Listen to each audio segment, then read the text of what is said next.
It's your friendly neighborhood laser lady, and I have a show coming up, and I get kind of sick of making the same thing over and over again, so I like to get a little bit of inspiration from a very inexpensive place called the Dollar Tree. That way, if I make anything that doesn't really work out, at least I didn't break the bank. Plus, it trains my brain to see things with a laser's eye. So come in there with me and see what we can find. Plus, I hope they have some pierogies that they had the last time, because those are freaking good.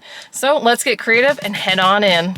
One of the first things I found for my laser were these gift bags. I can easily make some customized bags for the sales I will hopefully make this weekend.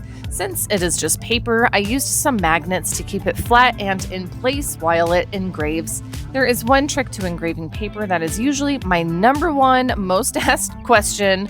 What settings do you use? My 40-watt CO2 laser came with its own laser program, and there are so many other programs out there, so yours might have different numbers, settings, bells and whistles. For my laser, I can set the DPI, which affects the y-axis width to very low, the power to very low, and the speed to pretty high. Mine goes off percentages, while yours might go off of millimeters per second sort of a thing.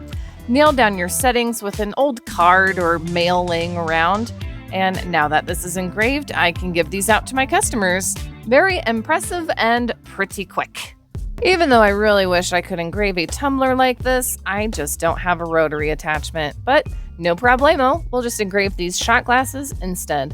Now, I don't drink hard liquor, and I sure don't make desserts this tiny, but I do have a super duper cute idea for these shot glasses. Since they are so small, we should be able to engrave a little something on here without too much trouble. If you have a diode laser, you will need to cover the engraved area with tape, paint, or marking liquid if you have it. These are tapered, so I need to try to even it out a little bit. I use the magnets we just used to make a little snuggly place for it to lay down propped up on. To keep it from wiggling around, I used a bit of folded over masking tape. I have 3 cute designs for these, which I will have as a free download for you too, so look for the link down below. I just engraved them one by one, kind of like an assembly line. Can you guess what these are even for? Now, the number one thing I actually do with shot glasses are to root plant cuttings in. Now they have a cute little home to root on. Maybe I'll make a stand for these one day. I feel a new product idea coming on. These bamboo cutting boards are thick, sturdy, and a great deal. I see them all the time in the wild, engraved with silly little somethings. Heck, I've done it myself. But they are too small to actually cut food on, and once engraved, you wouldn't really want to anyway. So let's make a fun sign with this instead. I got this cow meat cuts image on Creative Fabrica. It's my go-to place for laser downloads and SVGs. And I altered the image a bit to do a vector etch line around the engravings. I have a bunch of Inkscape tutorials if that's something you'd like to learn. It's really as simple as engraving it and you're done. Just joking. To really finish this up, I first sand it a little bit to remove any blowback residue and any finish the board has left on it. Now I'm going to color in the cow with my favorite no odor, super awesome wood stain. This color is mahogany. Once it's dry, I just go over it again with a bit of medium fine sandpaper to pop out those words. After I sprayed it with the clear varnish and slapped a hang hook on the backside, I finished it up with my brand sticker made from engraved wood veneer.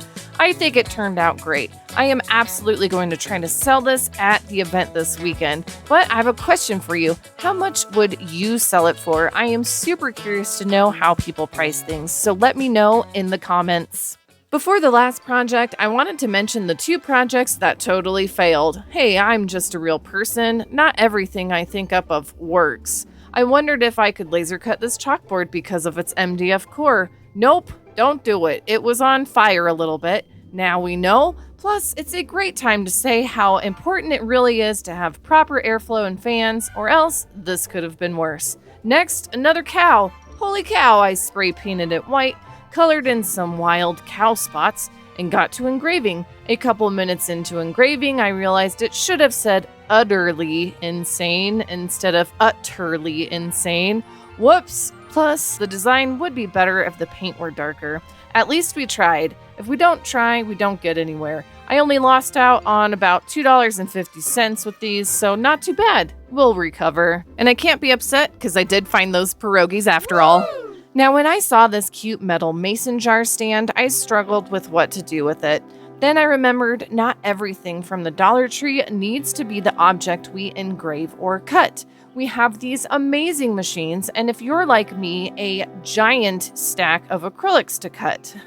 Now, long ago, my grandparents lived in Illinois by a pond. Here's a picture of my mom, sister, and me there. I'm the one having a midlife crisis at age 6. It was the only place I've ever seen lightning bugs.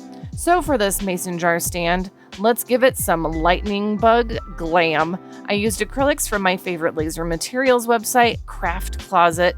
I cut out some lightning bugs from Dandelion Pastel, which is a diode compatible acrylic, glittery stars from Gold Dust Glitter, also diode compatible, and I cut the words Shine Bright backwards on face down blue mirror acrylic.